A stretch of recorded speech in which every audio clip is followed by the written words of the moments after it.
اوپر بوجھ پڑے گا، اس لیے میں نے بتایا نہیں ہے، بس جو مختصر چیز تھا وہ میں نے آپ کو بتا دیا.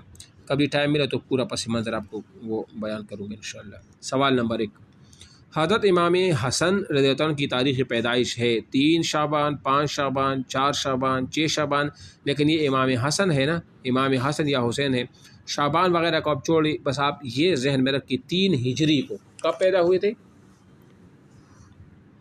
3 ہجری کو، یہ نوٹ کر لیں اپنے پاس.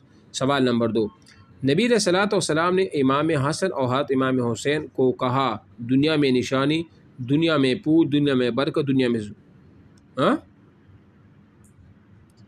دنیا میں پھول، دنیا میں پھول. اہم سوال ہے، آپشن نمبر جیم یہ ٹھیک ہے، صحیح ہے نا. سوال نمبر 3، حر بن یزید نے حضرت امام حسین کا محاصرہ کیا 1000 لشکر کے ساتھ، 3000، 2000، 4000. جی 4000. کتنی؟ 4000 لشکر کے ساتھ. آپشن نمبر دال یہ صحیح ہے. سوال نمبر 4، حضرت امام حسین کی شہادت ہوئی کوفہ میں، کربلا میں، نجف میں، موصل میں. یہ تو آسان ہے، کربلا میں. اور ٹوٹل آدمی کتنے تھے؟ نہیں سوال حضرت امام حسین کے ساتھ ان کے ساتھوں کی شہید 71، 72، 70، 73. یہ تو آسان ہے نا. 72 کتنے؟ 72. اس میں 18 اہل بیت کے تھے اور باقی ان کے حامی تھے، یہ بھی ذہن میں رکھ. 18 کیا تھے؟ اہل بیت تھے اور باقی ان کی وہ حامی تھی، جس کو ہم پیروکار بھی وہ کہتے ہیں. اب آپ آ جائیں نیچے سرگرمیہ میں، دیکھیں عملی کام جو ہے نا امام حسین کے حالات زندگی کے نیچے دیکھیں. سن پیدائش، نانا کا نام، مقام پیدائش، والد کا نام، والدہ، یہ سب آپ لکھ دیں. سن پیدائش کیا ہے امام حسین؟ غلط. سال کیا ہے؟ غلط. کس نے کہا 3 ہجری؟ وہ تو امام حسن کا 4 ہجری ہے. آپ دیکھا کریں نا، ایسا نا کہ ادھر بھی آپ لوگ ایسا ہی کریں، 4 کی جگہ 3. شعبان کو چھوڑے نا، میں آپ کو کیا بول رہا ہوں، 3 اور 4 ہجری والی بات ہے. نانا کا نام کیا تھا؟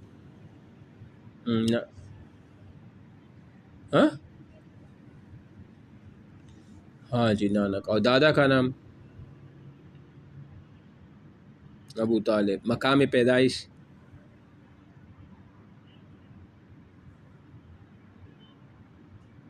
مدینہ منورہ. لکھ لو. نانی کا نام؟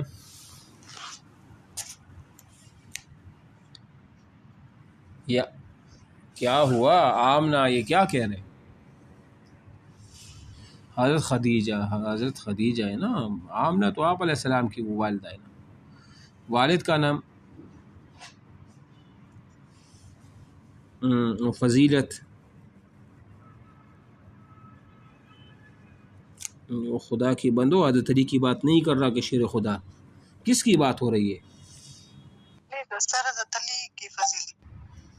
یہ امام حسین کی ہو رہی ہے.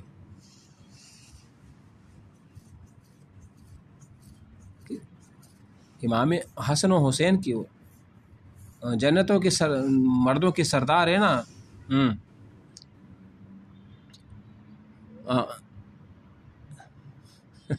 آپ نے میرے خیال سے کھانا نہیں کھایا. اچھا والدہ کا نام؟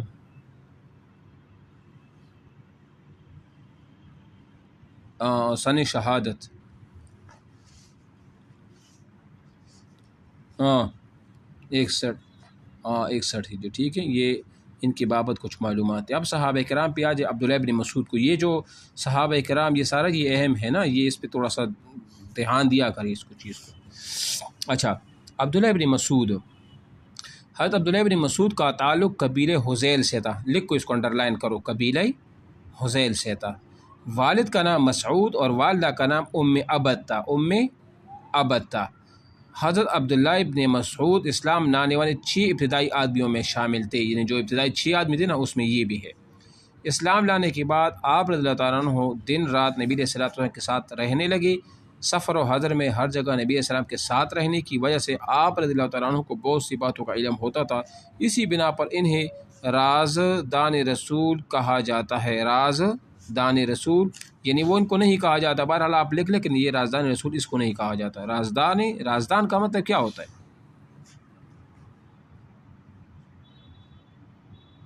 نہیں ہاں نہیں، وہ یہ نہیں ہے، وہ یہ نہیں ہے، وہ دوسرا صحابی ہے، ٹھیک ہے، بہرحال آپ اس کو نوٹ نہ کریں۔ حضرت عبداللہ بن مسعود رضی اللہ عنہ قرآن مجید کی بہت بڑی عالم اور قاری تھے۔ ایک بار رسول اللہ صلی اللہ علیہ وسلم نے مسجد میں آپ رضی اللہ عنہ کو نماز پڑھتے دیکھا تو فرمایا، جو آدمی اس طرح تر و تازہ قرآن مجید پڑھ کر خوش ہونا چاہے جس طرح وہ نازل ہوا ہے تو وہ ابن عبد کی طرح قرآن پڑھے، اس کی طرح وہ قرآن وہ پڑھے، ٹھیک ہے نا۔ اچھا ایک اور بات آپ کو بتا دوں، آپ علیہ السلام نے ان سے خواہش ظاہر کی نا کہ مجھے قرآن سناؤ، تو عبداللہ بن مسعود نے آپ کو سورہ النساء سنایا تھا۔ کون سی صورت؟ سورہ نساء، اس کو نوٹ کر لے، ٹھیک ہے نا۔ اچھا، عبداللہ بن مسعود نہایت متقی اور عبادت گزار تھے۔ آپ رضی اللہ عنہ 32 ہجری میں وفات، انتہائی اہم سوال، اس کو نوٹ کر لی، 32 ہجری میں ان کی وفات وہ ہوئی ہے اور مدینہ منورہ میں دفن ہوئی، اس کو بھی نوٹ کر لی۔